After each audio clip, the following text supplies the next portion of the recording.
Kako je Evropa reagovala na jučerašnje nemire u našem parlamentu?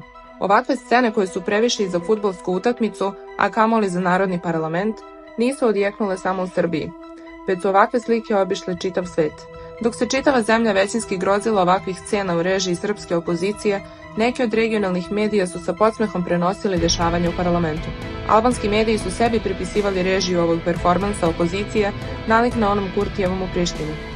Hrvatski mediji su sednicu Narodne skupštine Republike Srbije poredili sa nižerazrednim reality showom, a i ostali komentari širom sveta nisu bili drugačiji. Opozicija je uspela u nameri da privuče pažnju čitavog sveta, da nas sve predstavi kao vandale i nasilnike, kao ludake koji od sednice Skupštine pravimo fudbalsku utakmicu sa huliganima, bakljama i dimnim bombama. Da li se vama dopada da opozicija kreira i šalje ovakvu sliku od nama u svet? Da li vi podržavate da ovakve scene pristaju jednoj Narodnoj skupštini?